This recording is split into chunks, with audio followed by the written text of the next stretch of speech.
저기 있는 빵도 하나 가져가세요. 제가 사는 거예요. 저 오늘 생일이거든요. 좋은 하루 되세요.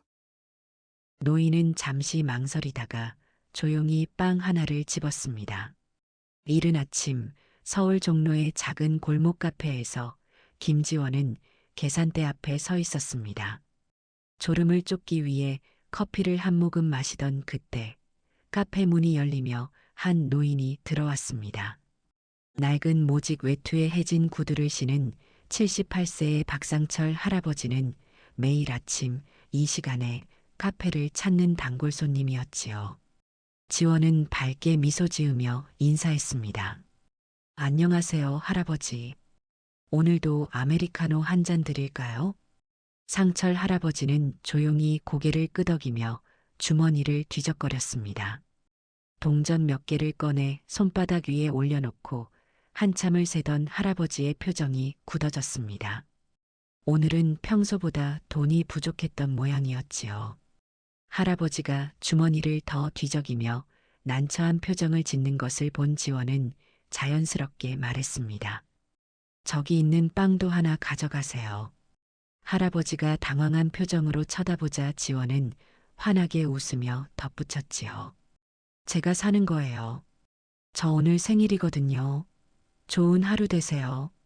상철 할아버지는 잠시 망설이다가 조용히 빵 하나를 집으며 나지막이 말했습니다. 고맙네. 허리를 굽혀 인사하는 할아버지의 모습이 왠지 마음을 아프게 했지요. 지원은 그런 마음을 내색하지 않고 따뜻한 커피와 함께 봉투에 빵을 담아 건넸습니다. 할아버지는 감사의 인사를 한 번 더 건네고 천천히 카페를 빠져나갔습니다. 그날 저녁 퇴근길에 동료 박민수와 함께 걸으며 지원은 문득 노인의 모습을 떠올렸습니다. 야, 너 진짜 대단하다. 민수가 갑자기 말을 꺼냈지요. 뭐가? 지원이 의아한 표정으로 물었습니다. 너는 가난한 사람이 오면 전부 내 생일이냐? 민수가 웃으며 장난스럽게 말하자 지원은 멋쩍게 웃으며 어깨를 으쓱했습니다. 그냥 생일 핑계 대는 게 제일 자연스럽잖아. 지원의 솔직한 대답에 민수는 잠시 걸음을 멈추고 친구를 바라보았습니다. 그의 표정에는 놀라움과 존경이 섞여 있었지요. 한동안 아무 말 없이 걷던 민수는 문득 진지한 목소리로 말했습니다. 사실 내가 그런 일을 하는 줄은 정말 몰랐어. 계산대에서 항상 웃고 있길래 그냥 성격이 밝은 줄만 알았지. 어려운 사람들에게 그렇게 따뜻하게 대해주다니. 넌 정말 좋은 사람이구나. 갑작스러운 칭찬에 지원은 얼굴이 붉어졌습니다. 그녀는 부끄러워하며 손사래를 쳤지요. 아니야, 그냥 누구나 할 수 있는 작은 일이야. 별거 아니라고. 하지만 민수는 고개를 저으며 다시 말했습니다. 아니, 그게 정말 대단한 거야. 요즘 같은 세상에 자기 주머니를 털어 남을 돕는 사람이 얼마나 되겠어? 특히 너처럼 학비도 벌어야 하는 대학생이. 민수는 잠시 망설이다가 덧붙였습니다. 난 내가 자랑스러워. 지원은 더욱 쑥스러워하며 고개를 돌렸습니다. 이런 칭찬을 받는 것이 익숙하지 않았지요. 그저 자연스럽게 해온 일이었을 뿐인데 이렇게 대단한 일처럼 말하니 어쩐지 부담스럽기까지 했습니다. 하지만 한편으로는 따뜻한 기분도 들었지요. 누군가가 자신의 작은 친절을 알아봐 주는 것이 감사했습니다. 두 사람은 다시 걸음을 옮기며 일상적인 대화로 주제를 바꿨습니다. 하지만 그들도 모르는 사이 길 건너편 어두운 골목에서 누군가가 그들을 지켜보고 있었습니다. 바로 상철 할아버지였지요. 그는 카페를 나온 후 멀리서 지원을 기다렸다가 퇴근하는 모습을 조용히 지켜보고 있었습니다. 할아버지의 눈에는 복잡한 감정이 어려 있었지요. 단순한 고마움을 넘어선 깊은 생각에 잠긴 듯한 표정이었습니다. 그는 지원과 민수가 코너를 돌아 시야에서 사라질 때까지 그 자리에 서 있다가 천천히 반대 방향으로 걸음을 옮겼습니다.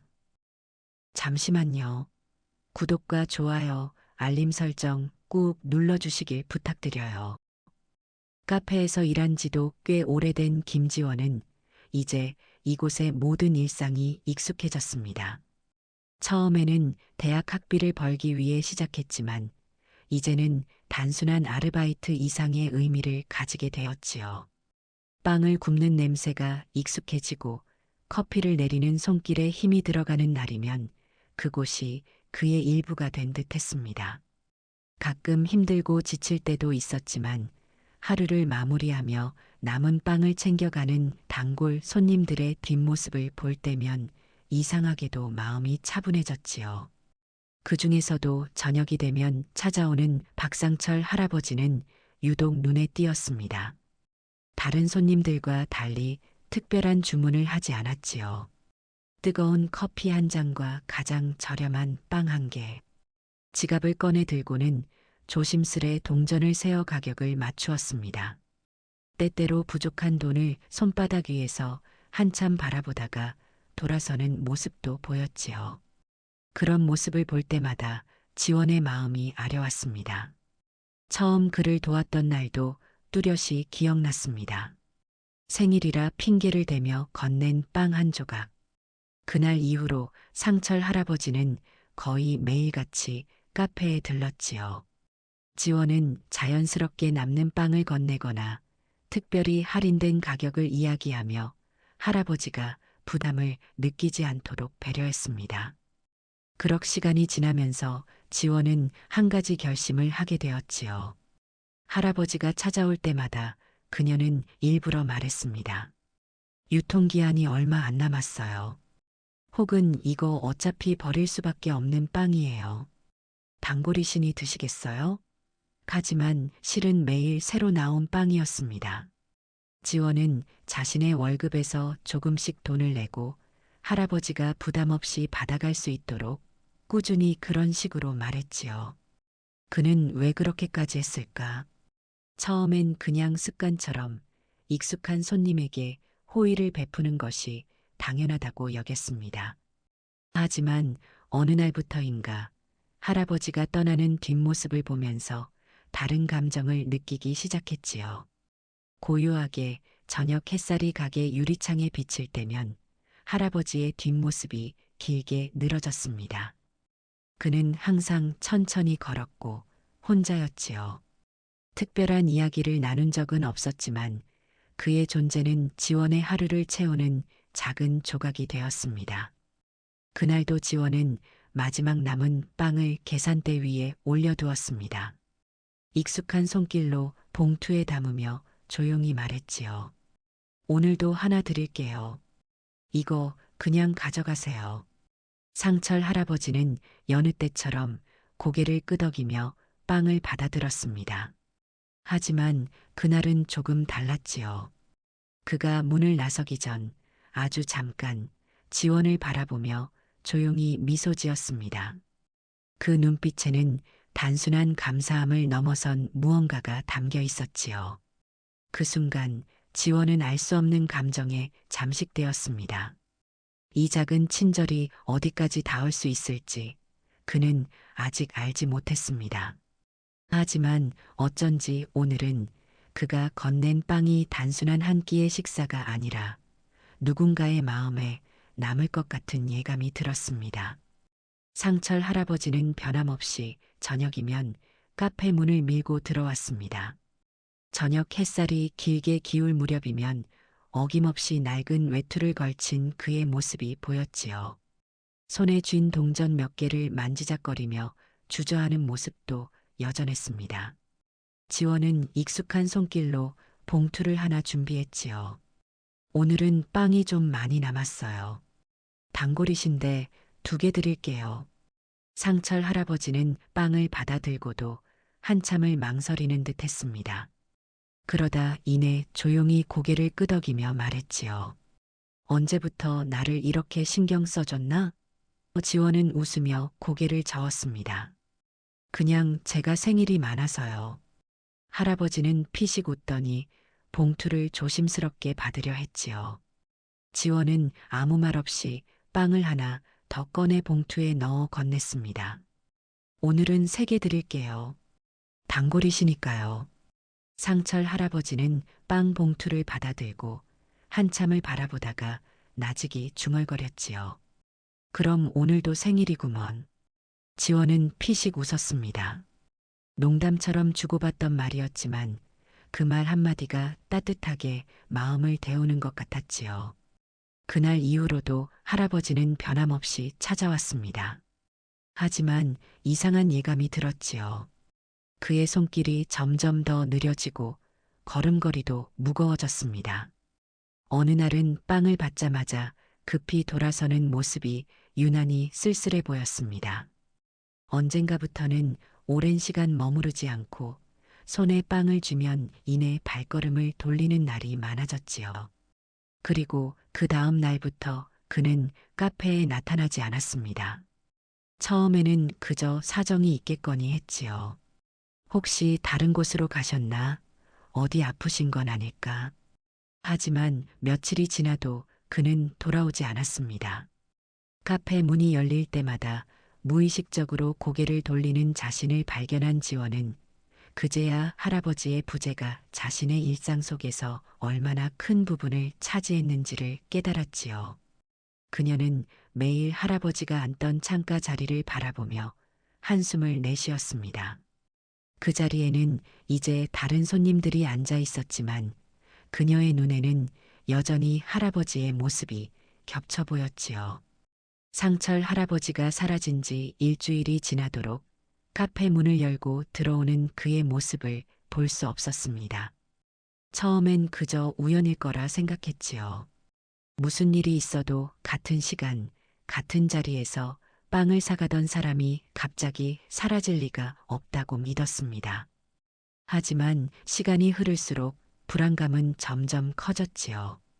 혹시 어디 아픈 건 아닐까? 아니면 다른 곳으로 이사를 간 걸까? 지원은 카페 안에서 손님들을 응대하면서도 자꾸만 문 쪽을 흘깃거렸습니다. 문이 열릴 때마다 반사적으로 고개를 들었고 비슷한 외투를 입은 사람이 들어오기라도 하면 한순간 가슴이 덜컥 내려앉았지요. 할아버지를 다시 볼 수 없을지도 모른다는 생각이 들자 지원의 가슴이 조여왔습니다. 평소엔 깊게 생각해보지 않았던 존재였지만 매일 그를 맞이했던 순간들이 떠올랐지요. 할아버지가 빵을 받을 때마다 짓던 작은 미소, 봉투를 품에 꼭 안고 문을 나서는 뒷모습, 모든 것이 당연했던 순간들이 이제는 허전하게 느껴졌습니다. 그녀는 종종 카페 밖으로 나가 골목길을 바라보며 할아버지의 모습을 찾기도 했습니다. 하지만 그의 모습은 어디에도 보이지 않았지요. 그러던 어느 날 카페로 낯선 손님이 찾아왔습니다. 깔끔한 정장 차림을 한 중년 남성이었지요. 그는 조용히 지원을 바라보더니 천천히 다가와 말을 건넸습니다. 여기서 일하는 분이 지원 씨 맞으시죠? 지원은 순간 당황했습니다. 이런 손님은 처음이었지요. 그는 어딘가 익숙한 얼굴 같기도 했지만 기억이 나지 않았습니다. 네, 맞습니다. 그런데 어떻게 아시죠? 그녀가 조심스럽게 되물었습니다. 남자는 품에서 봉투 하나를 꺼내 지원에게 내밀었지요. 그리고 진지한 표정으로 말했습니다. 저는 박 회장님의 변호사 이태우입니다. 지원은 순간 멍해졌습니다. 박 회장님? 그 이름은 처음 듣는 것이었지요. 하지만 변호사는 이내 덧붙였습니다. 며칠 전 회장님께서 입원하셨습니다. 그리고 병상에서 당신에게 꼭 전해달라며 이걸 맡기셨습니다. 그녀는 영문을 몰라 어리둥절한 표정으로 봉투를 바라보았습니다. 저에게요? 죄송하지만 저는 박 회장님이란 분을 모르는데요. 변호사는 잠시 그녀를 깊이 바라보더니 조용히 물었습니다. 혹시 매일 저녁 이 카페를 찾아오시는 노인분을 기억하십니까?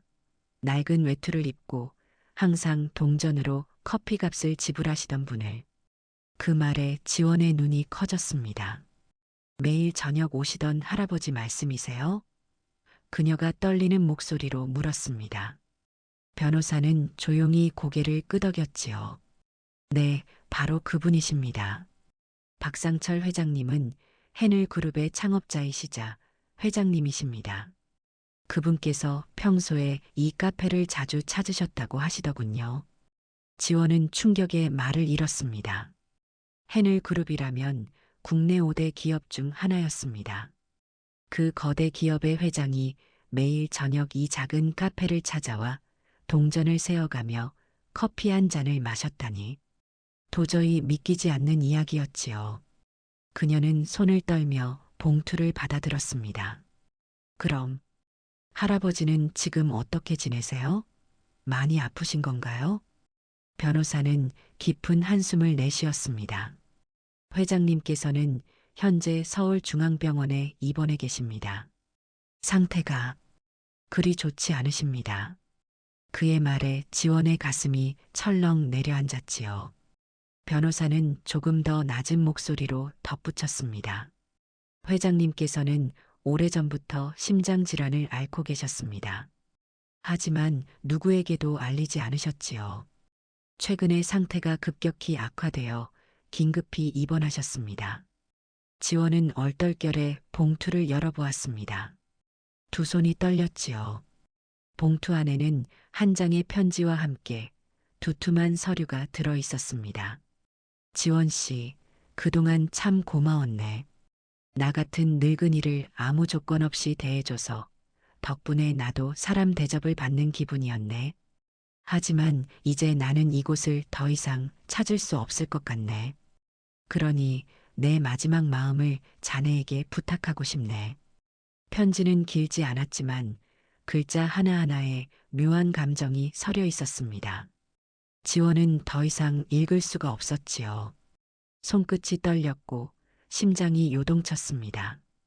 그녀는 봉투 안에 든 서류를 꺼냈습니다. 그것은 거액의 수표와 함께 한 장의 계약서였지요. 수표에 적힌 금액을 보고 지원은 숨을 들이켰습니다. 그것은 그녀가 평생을 일해도 모을 수 없는 어마어마한 액수였습니다. 변호사는 조용히 말을 이었습니다. 회장님께서는 생전에 당신을 통해 많은 것을 배웠다고 하셨습니다. 젊은 나이에 이미 다른 사람을 위한 따뜻한 마음을 가진 당신에게 깊은 감명을 받으셨다고요. 그래서 이 돈을 당신이 원하는 방식으로 사용하길 원하셨습니다. 지원은 숨을 삼켰습니다. 눈앞이 흐릿해졌지요. 그녀는 여전히 그 노인이 어떤 사람이었는지도 제대로 알지 못했는데 그가 이런 마지막 인사를 남기고 떠났다니. 그리고 이 엄청난 돈을 자신에게 남겼다니. 어떻게 해야 할지 알 수 없었습니다. 지원은 봉투를 가만히 내려다보았지요. 그 안에 든 것은 단순한 돈이 아니라 한 사람이 남긴 마지막 인사이자 신뢰였습니다. 하지만 그녀는 쉽게 손을 뻗을 수 없었지요. 이건 받을 수 없어요. 그녀가 떨리는 목소리로 말했습니다. 저는 그저 제가 할 수 있는 작은 일을 했을 뿐이에요. 이런 큰 돈을 받을 자격이 없어요. 변호사는 조용히 고개를 끄덕였습니다. 마치 이런 반응을 예상했다는 듯이 그는 차분한 목소리로 다시 입을 열었지요. 회장님께서는 이미 모든 결정을 끝마치셨습니다. 이 돈을 거절해도 결국 다른 방식으로 당신에게 돌아갈 겁니다. 그게 회장님의 뜻이니까요. 지원은 입술을 깨물었습니다. 회장님, 아니, 자신이 알던 할아버지는 그렇게 거창한 사람이 아니었지요. 허름한 옷을 입고 작은 빵 하나를 사는데도 망설이던 사람. 늘 한결같은 걸음으로 카페에 오던 사람. 그런 그가 사실은 대한민국에서 가장 큰 기업 중 하나를 이끄는 사람이었다는 사실이 여전히 실감 나지 않았습니다. 하지만 지금 중요한 건 그가 어떤 사람이었느냐가 아니었습니다. 중요한 건 그가 마지막으로 남긴 뜻이었지요. 지원은 변호사가 건넨 명함을 내려다보았습니다. 문득 한 가지 생각이 떠올랐지요. 회장님께서 계신 병원을 알 수 있을까요? 한번 찾아뵙고 싶습니다. 변호사는 예상치 못한 질문에 잠시 머뭇거리더니 이내 명함 뒷면에 병원 주소를 적어 건넸습니다. 한번 찾아가 보시는 것도 좋을 겁니다. 회장님께서 마지막으로 바라셨던 것도 아마 그런 것이었을 테니까요.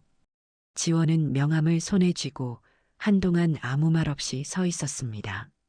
변호사가 떠난 후에도 그녀는 오랫동안 자리를 떠나지 못했지요. 그날 밤 지원은 고민 끝에 어머니 김미숙 48세에게 모든 이야기를 털어놓았습니다. 카페에 찾아오던 할아버지가 실은 대기업 회장이었다는 것, 그리고 그분이 자신에게 거액의 돈을 남겼다는 사실까지. 미숙은 한참 동안 아무 말 없이 이야기를 들었지요. 그리고 잠시 생각하더니 조용히 말했습니다. 처음 내가 그 할아버지를 도와줬을 때 그냥 불쌍해서 그랬던 거니? 지원은 당황스러웠습니다. 어머니의 질문이 너무나도 단순했기 때문이었지요. 하지만 곰곰이 생각해보니 단순한 이유에서 시작했던 것이 맞았습니다. 처음에는 그저 빵 하나를 건네는 것뿐이었지만 어느 순간부터 그녀는 할아버지를 기다리고 있었습니다. 그리고 할아버지 역시 매일같이 찾아왔지요. 지원은 조용히 고개를 저었습니다. 아니요. 그냥 나중엔 당연하게 느껴졌어요. 그분이 오실 시간이 되면 자연스럽게 빵을 준비하게 됐고 그런 게 익숙해졌어요. 그녀는 잠시 망설이다 덧붙였습니다. 할아버지의 눈빛에 외로움이 있었어요. 그냥 누군가 자기를 기다리는 사람이 있다는 걸 느끼게 해드리고 싶었나 봐요. 미숙은 미소를 지었습니다. 그럼 내가 받은 것도 당연한 거다. 그분은 내가 했던 걸 당연하다고 받아들이셨을 거야.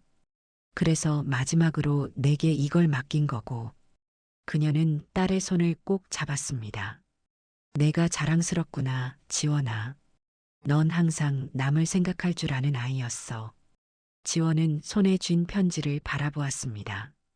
마지막까지 정중한 인사로 감사를 전하던 할아버지의 글씨가 선명하게 눈에 들어왔지요. 그럼 저는 어떻게 해야 할까요? 망설이는 딸을 보며 미숙은 살짝 머뭇거리더니 이내 따뜻한 목소리로 대답했습니다. 내가 처음 그 할아버지를 도와줬던 때처럼 다른 사람들에게도 그렇게 해주는 건 어떻겠니? 그 말은 지원의 마음속에 깊이 내려앉았습니다. 그녀는 다음 날 아침 조용히 병원을 향해 걸음을 옮겼지요. 서울중앙병원은 도시 중심부에 자리한 웅장한 건물이었습니다. 정문에서 안내를 받은 지원은 VIP 병동으로 향했습니다. 평소에는 들어갈 수 없는 구역이었지만 변호사가 미리 방문 예약을 해두었는지 경비원은 그녀를 보자마자 고개를 숙이며 안으로 안내했지요. 병원은 조용했습니다. 복도에는 간간히 의사와 간호사들이 오갔고 창문 밖으로는 따뜻한 햇살이 비치고 있었습니다. 지원은 천천히 걸음을 옮기며 병실 번호를 확인했지요. 1215 앞에 도착하자 손이 저절로 주먹을 쥐었습니다.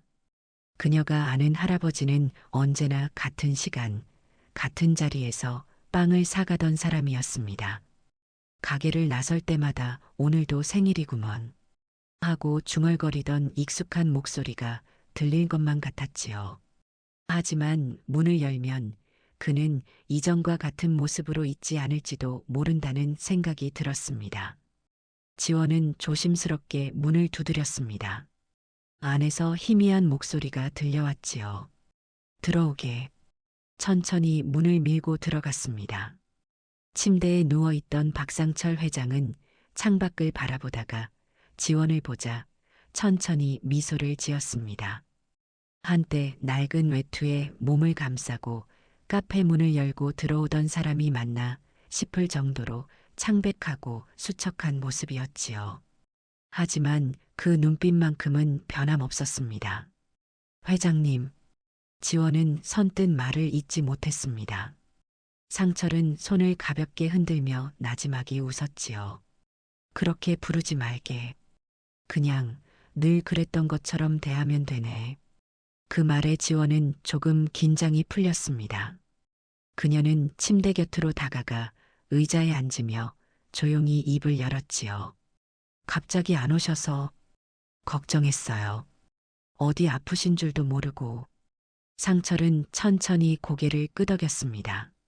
나도 사실 이렇게 오래 갈 줄 몰랐지. 그런데 말이야. 마지막 순간에 자네 같은 사람을 만났다는 게 내겐 행운이었네. 그 말에 지원의 눈에 눈물이 고였습니다. 그녀는 변호사가 전해준 봉투를 꺼내 조심스럽게 내밀었지요. 이건 제가 받을 수 없어요. 저는 그저 제가 할 수 있는 작은 일을 했을 뿐인데. 상철은 힘겹게 손을 뻗어 지원의 손 위에 자신의 손을 얹었습니다. 그의 손은 마르고 차가웠지만 그 안에 담긴 의지만큼은 여전히 강했지요. 자네는 내가 떠나고 난 뒤에도 변함없이 그 자리에서 사람들에게 따뜻한 빵을 건네겠지? 지원은 순간 목이 메었습니다.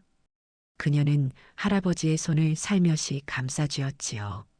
네, 그렇게 하겠습니다. 처음 그랬던 것처럼요. 상철은 가만히 눈을 감고 고개를 끄덕였습니다. 한동안 아무 말 없이 고요한 시간이 흘렀지요. 창밖으로 부드러운 바람이 불어와 커튼이 살짝 흔들렸습니다. 상철은 천천히 숨을 내쉬며 나직이 중얼거렸지요. 그럼 다행이구먼. 오늘도 생일이네. 그 말에 지원은 웃음과 눈물이 동시에 터질 뻔했습니다. 어쩐지 가슴 한구석이 저릿했지만 이상하게도 따뜻한 기분이 들었지요. 시간이 흐르고 계절이 바뀌었습니다. 따뜻한 봄이 지나고 여름을 건너 다시 서늘한 바람이 불어오는 가을이 되었지요. 지원은 여전히 카페에서 일하고 있었습니다. 하지만 이전과는 조금 달라졌습니다. 새벽부터 카페 문을 열고 나오는 길에 그녀는 문 앞에 작은 팻말을 세웠습니다. 오늘도 생일입니다. 따뜻한 빵과 커피를 준비해 두었습니다. 처음에는 사람들의 반응이 조심스러웠습니다. 한두 명씩 팻말을 보고 머뭇거리며 들어오곤 했지요. 그럴 때마다 지원은 밝게 웃으며 따뜻한 커피 한 잔과 함께 각 구운 빵을 건넸습니다. 오늘도 생일이니까요. 맛있게 드세요. 이제 그 카페는 단순한 공간이 아니라 사람과 사람 사이의 온기가 이어지는 곳이 되어가고 있었지요. 벽 한쪽에는 작고 오래된 사진이 걸려 있었습니다. 상철 할아버지가 자주 앉던 창가 자리의 모습이었지요. 그 아래에는 작은 액자가 놓여 있었고 그 안에는 할아버지가 남긴 편지의 마지막 문장이 적혀 있었습니다. 나처럼 혼자 외로운 사람들에게 작은 온기를 전해주게. 지원은 매일 아침 그 문장을 바라보며 하루를 시작했습니다. 상철 할아버지가 전해준 따뜻함은 이제 더 많은 사람들에게 퍼져나가고 있었지요. 그리고 그 중심에는 여전히 오늘도 생일입니다라고 말하며 환하게 웃는 지원의 모습이 있었습니다.